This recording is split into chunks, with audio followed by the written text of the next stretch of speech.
Austria and Russia had joined Britain in an alliance to destroy him. Already, tens of thousands of Russian soldiers were lumbering forward to unite with their Austrian allies. Napoleon had inherited the struggle begun over 10 years before, when revolutionary France faced off against the monarchs of Europe who were determined to crush the revolution before it spread. Napoleon inherited this extraordinary dynamism left over from the French Revolution. Everybody who had a crowned head, they thought, well, you know, what happened to Louis XVI might happen to him. Napoleon represents the revolution and the expansion of the revolution. Not only the territorial expansion, but the expansion of revolutionary ideas. Napoleon goes into Europe with his bayonets, but also with the civil code.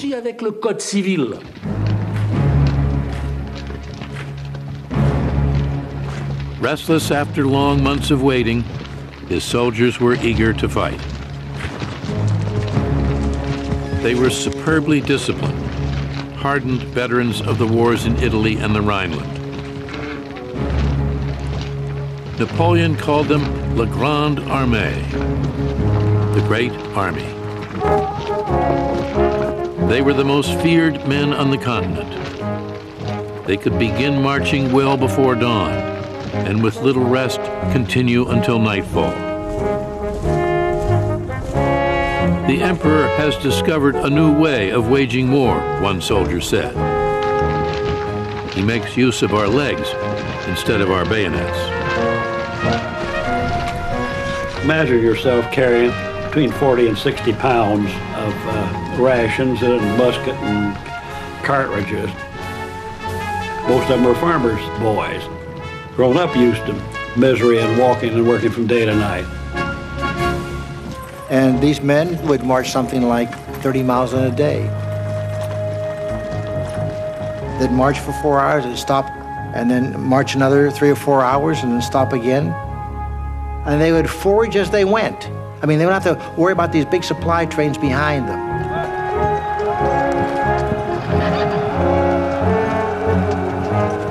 The Grande Armée was an impressive sight. The splendid uniforms helped a soldier feel stronger, bigger, and braver than he was, made him forget the brutal facts of warfare. They would fight for riches, the glory of France, and devotion to their emperor. Once he said, "Who was the bravest man in this unit?" The officer said, "This man." He took the Legion of Honor off his own coat and stuck it on the soldier's uniform. Can you imagine how that would spread in the army? His soldiers idolized him, eager for just a few words of praise, or an even greater tribute, saved only for the bravest, an affectionate yank on the ear. He stood 5 feet 2 inches tall. With one hand thrust under his coat, he struck a pose common at the time and made it his own. Avec sa petite redingote et son chapeau, his little coat and hat were a kind of propaganda, puisqu'il crée là un personnage because he created a simple character, austere but very recognizable. He appealed to the privates by wearing clothes like that.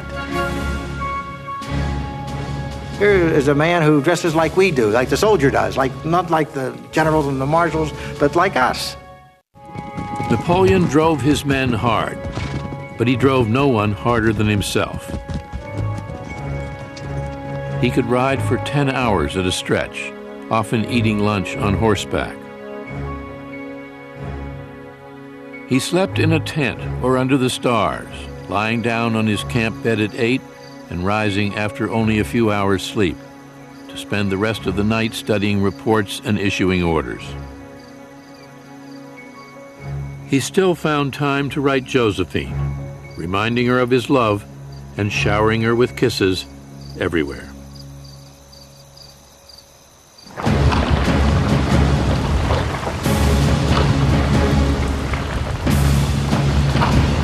Summer turned to fall.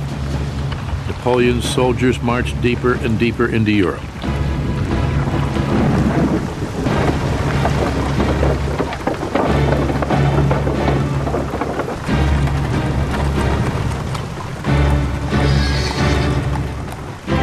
waiting were two enemy armies that outnumbered them almost 2 to 1. The Russians and Austrians planned to defeat the French by sheer force of numbers. The Russians and the Austrians thought that they would lick him. They were quite convinced that once they got him in the center of Europe, they would finish him off. But Napoleon saw at once the flaw in the Allied strategy. Their forces were widely dispersed across the continent. By moving quickly, he could strike at the Austrians before the Russians arrived. Well, he will swing in across Germany and cut off the leading Austrian forces. His plan is just hit first, hit with massed forces, and catch these boys before they can all link up. In less than 6 weeks, the French reached the Danube, catching the Austrian army of General Karl Mack by surprise.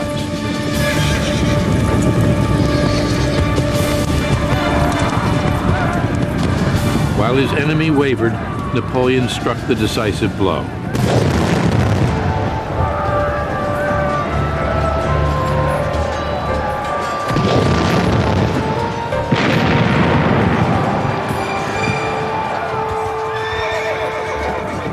He comes down behind him, and any sensible general would have run. But the Austrian general there, Mack, decided he'd make a fight for it. And so he held his position. Napoleon just whipped his army around him and isolated him and forced him into surrender just in a matter of days.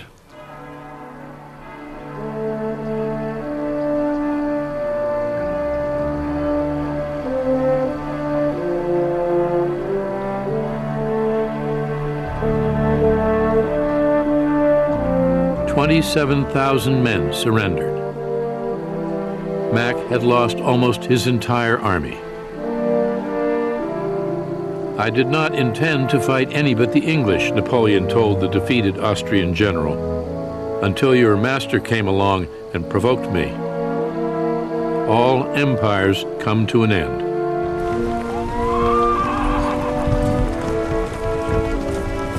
Now, nothing stood between Napoleon and Vienna.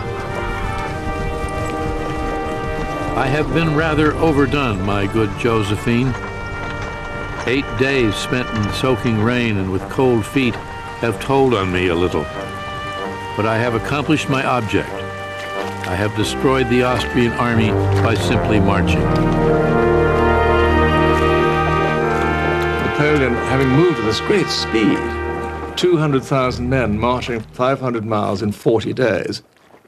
So there he has already, he's defeated half the Austrian army.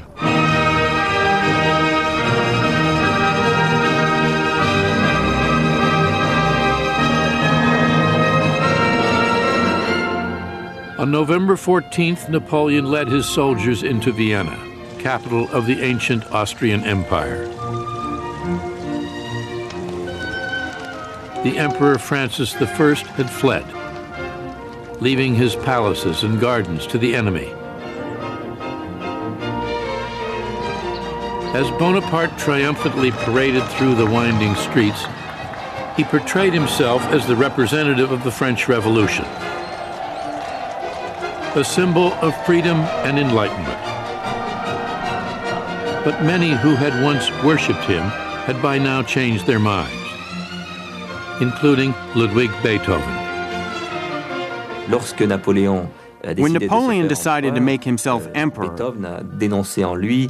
Beethoven denounced him as a vulgar person who lowered himself to the level of an ordinary king. Beethoven had dedicated his Third Symphony to First Consul Bonaparte. Now he angrily blotted out his name.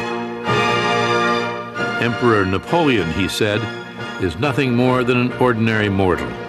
He would trample on all human rights and become a tyrant. 2 months before, Napoleon had been encamped on the English Channel. Now the Viennese elders were giving him the keys to their city. But his triumph had been shadowed by a disaster.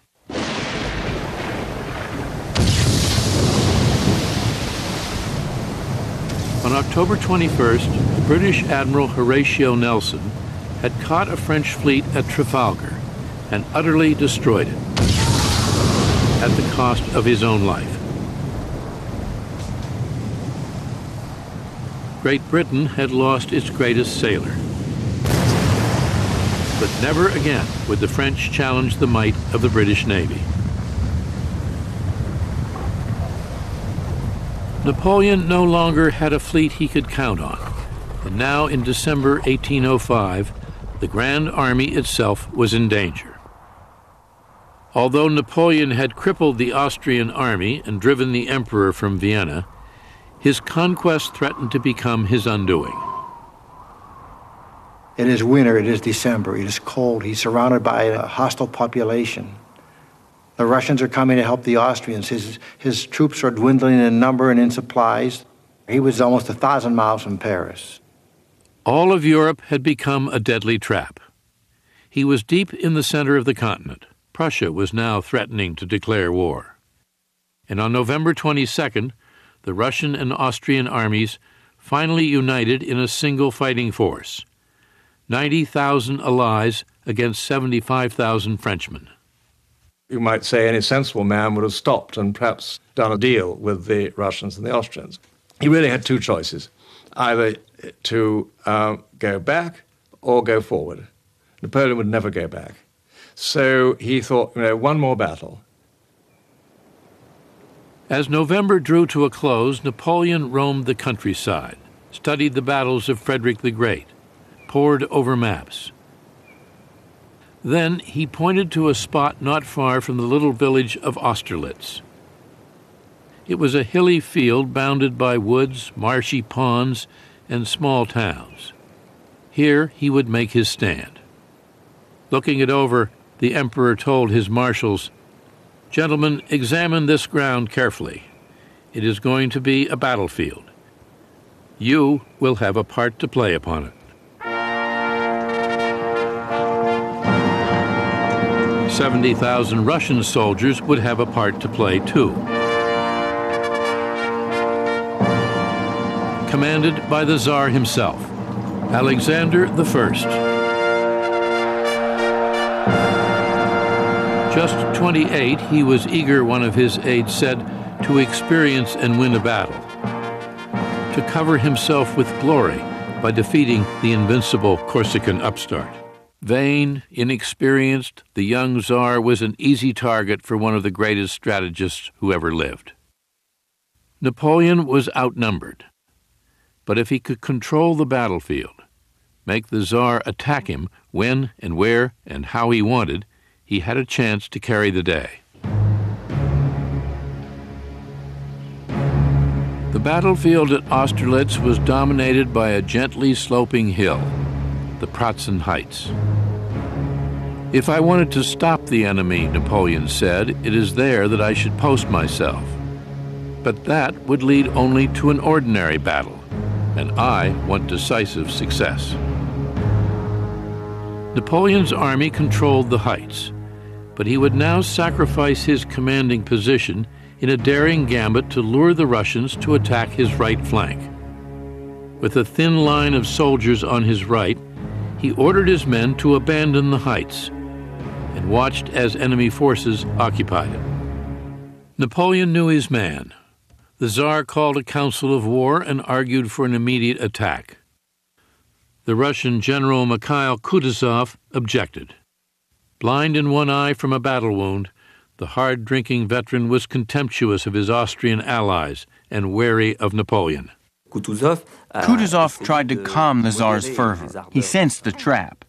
Perhaps he didn't understand the trap, but he felt it. He was an old fox. The night before the battle, Napoleon dined on his favorite campaign dish, potatoes fried with onions.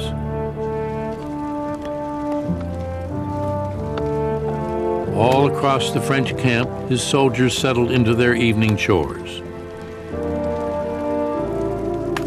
He had already inspected the troops and sighted some of the cannon himself.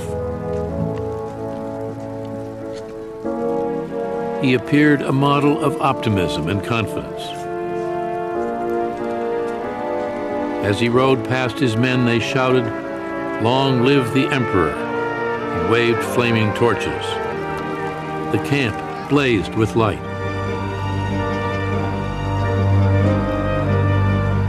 It was December 2nd, 1805, the first anniversary of his coronation.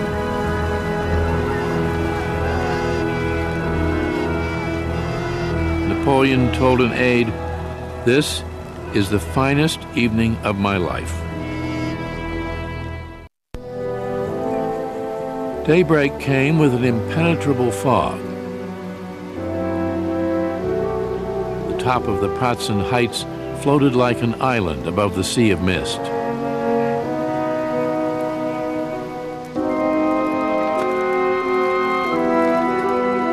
Napoleon's soldiers woke early and shook off hunger and fatigue.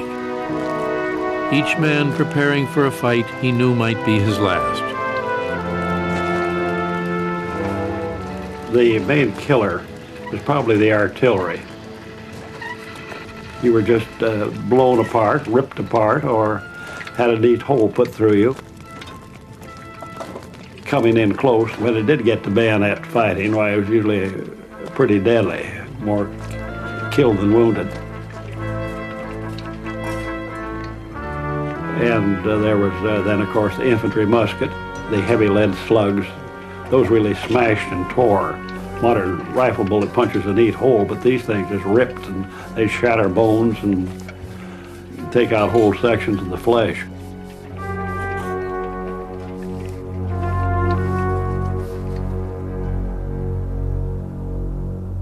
From his command post on the Pratzen Heights, the Tsar, eager for battle, ordered the Allies down off the high ground toward the far end of Napoleon's weak right flank, anchored in the little village of Telnitz.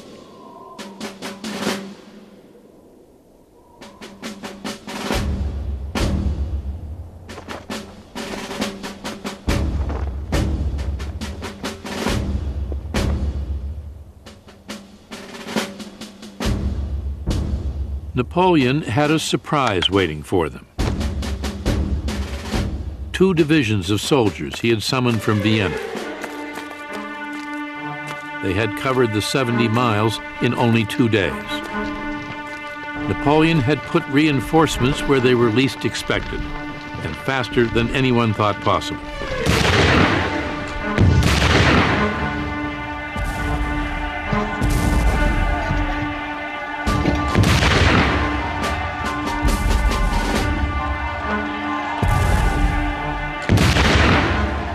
His troops, exhausted after their long march from Vienna, struggled to hold on. So far, Napoleon said, his enemy was behaving like they were conducting maneuvers on his orders. Napoleon had wanted the enemy to attack his weak right. He now had enough troops to defend it, more than enough for his own plan: an attack on the Pratzen Heights, which was left with few defenders. Napoleon watched from his command post above the battlefield, waiting to spring his trap. Hidden in the haze at the bottom of the valley below the heights were 2 French divisions, 17,000 men.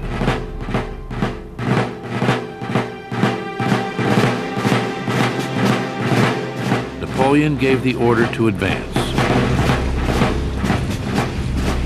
One sharp blow, he said, and the war is over. The fog was so dense the French soldiers could barely see 10 paces in front of them. As the sun began to rise, Napoleon's army appeared out of the mist.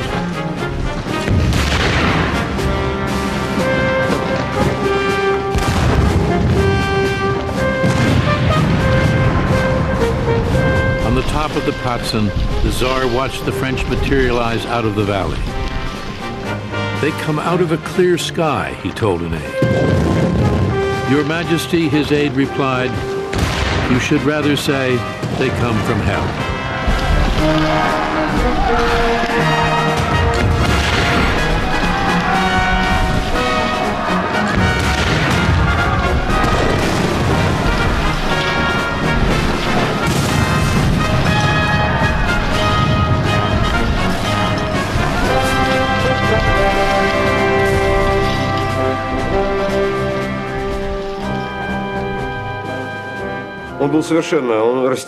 Alexander didn't know what to do.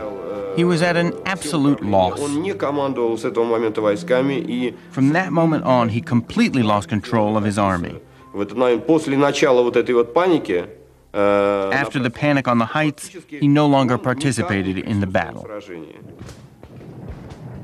Finding themselves attacked when they thought that they were the attackers, Napoleon said, they looked upon themselves as half defeated.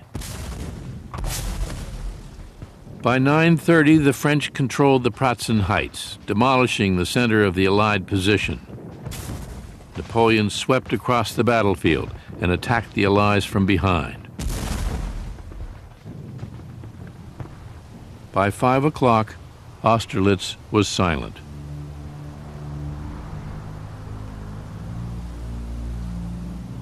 "9,000 Frenchmen were killed or wounded, along with 16,000 Russians and Austrians."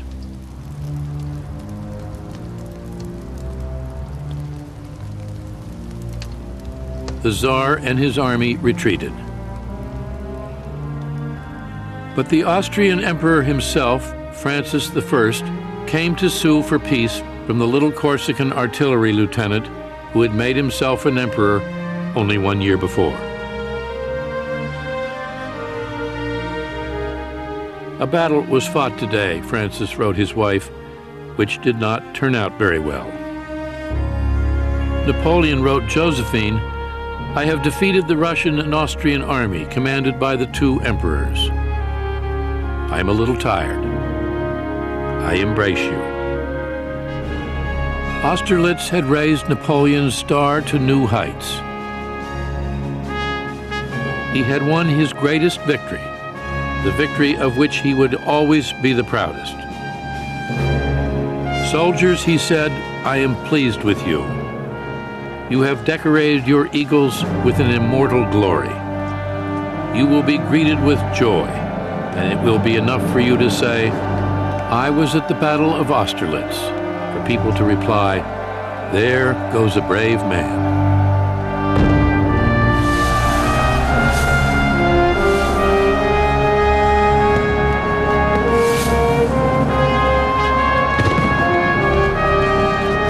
In France, victory was cause for wild rejoicing. Peace seemed at last assured.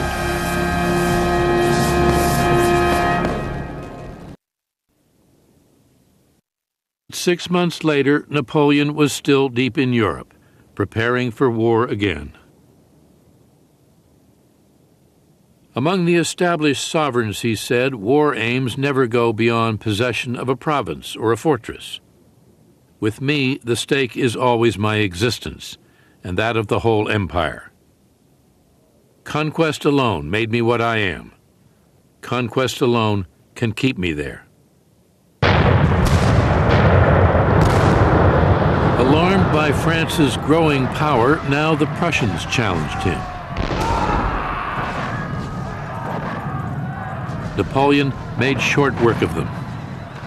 The idea that Prussia could take the field against me by herself, he said, seems so ridiculous that it does not merit discussion.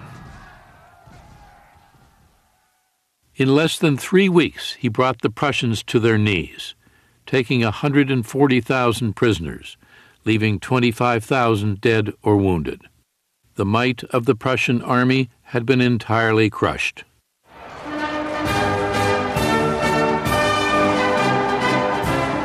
Napoleon marched triumphantly through Berlin to the strains of the Marseillaise, invoking the revolution, equality, and the abolition of privilege. Now master of most of Western Europe, he swept away feudal laws and forced the nations he had conquered to accept the new ones he had created for France, the Civil Code. But he did not govern in the name of liberty. "I have come to realize," he said, "that men are not born to be free. Liberty is a need felt by a small class of people whom nature has endowed with nobler minds than the mass of men." He reigned like kings of old, with 44 different palaces, including Fontainebleau. He believed his own glory, the glory of France, and the spirit of the Revolution were all one and the same. Like a good Corsican family man, he made his brothers and sisters royalty. Louis became King of Holland, Joseph, King of Naples, Jerome, King of Westphalia. I need my family to stabilize my dynasty, he said. If I distributed thrones according to merit, I should have made different choices.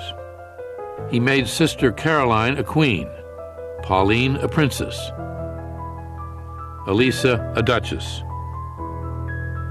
To his mother, he awarded the title Madame Mère. Napoleon always had a lot of respect for his mother. He always remained his mother's child, even when emperor. She was amazed by the success of her son, and she was afraid it wouldn't last. She was supposed to have often said, in her thick Corsican accent, just as long as it lasts. As 1806 drew to a close, Napoleon was still at war. Austria and Prussia had both surrendered, but the Russians, bloodied after Austerlitz, and Great Britain, all powerful on the seas, remained dangerous enemies. Against Britain, he made economic warfare, a continental blockade forbidding the European nations to trade with the British Isles. To defeat Russia, he marched his soldiers deep into Poland. Napoleon's justification is you have to take the war to your adversaries and you have to defeat them, whatever it takes.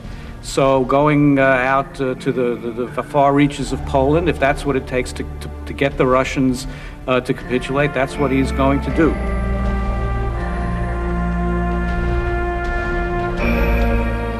Napoleon was in Warsaw when he was stunned by the news of a surprise Russian attack.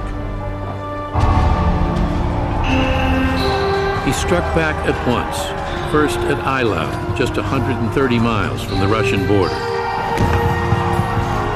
Then, later, in nearby Friedland.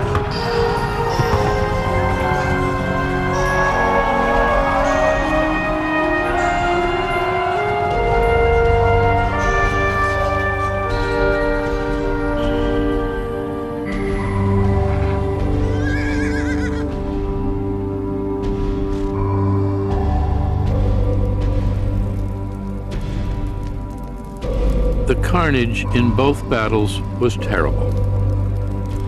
70,000 French and Russian soldiers killed or wounded.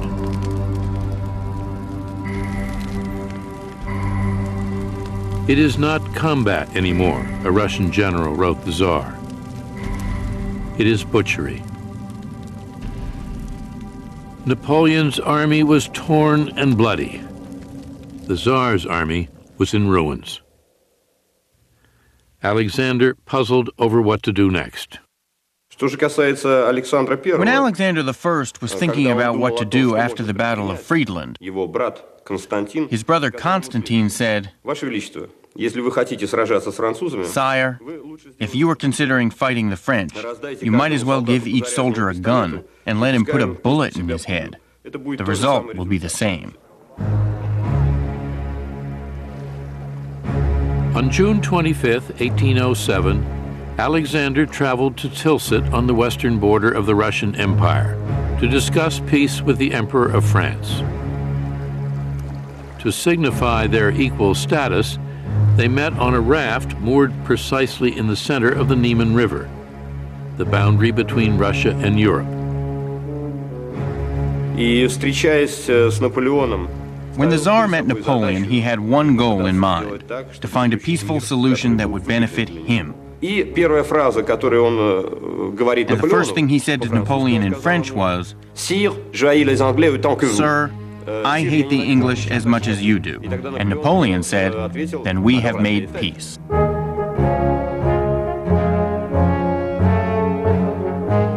Napoleon's peace terms were generous. He demanded no Russian territory at all. In return, the Tsar agreed to become France's ally, to join the continental blockade and refuse to trade with Britain. Napoleon wanted to have this alliance very much, and he was prepared to sacrifice for it. The alliance of Russia and France, two great empires, would force the British to make peace. Finally, there would be peace in Europe. Only 10 days before, they had been bleeding each other dry. Now the two old enemies were acting like old friends. The Tsar and Napoleon spent long hours together, inspecting each other's armies, awarding medals to soldiers on both sides. After 2 weeks, the two men seemed to have grown genuinely fond of one another. Napoleon was charmed by Alexander, describing him as especially handsome, like a hero with all the graces of an amiable Parisian. The Tsar, in turn, seemed in awe of Napoleon and his sheer power. As they said goodbye, Napoleon was convinced he had turned the Tsar into a friend and ally. "If Alexander were a woman," he wrote Josephine, "I would make him my mistress." This was Napoleon's biggest mistake. He thought he actually did charm Alexander. What Napoleon didn't understand was that Alexander would never stick to their agreement. But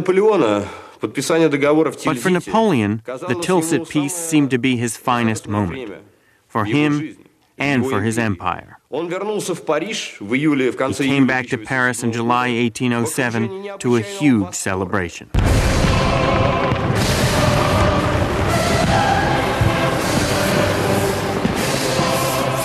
France rejoiced at the signing of the treaty between the two giant powers.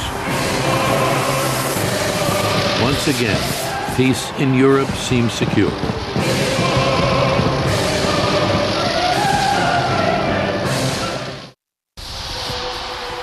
In 1807, Napoleon's empire stretched from the Atlantic coast to the steppes of Russia, from the North Sea to the Mediterranean.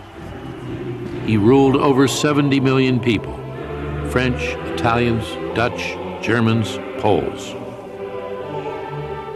There had been no greater empire since the days of Rome. Flushed with the pride of power, he dreamed of uniting all of Europe under French rule. The defeat of Russia and Prussia was so spectacular. Napoleon was stunned by the success. He never visualized such success. And he began to think, my God, I can do anything.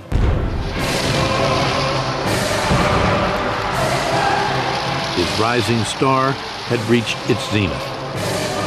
At that moment, he begins to believe that he is infallible. A superman, someone protected by destiny, his famous star. Il a le pouvoir complet sur l'Europe. He has complete power in Europe. Et sa fierté and his pride is very great, c'est lui le because this is a former little artillery lieutenant who has made it to the top. Ambition is never content, Napoleon once wrote, even on the summit of greatness. 38 years old, intoxicated with power, the ruler of almost all of Europe, he was bent on one more conquest. It was to be a fatal mistake.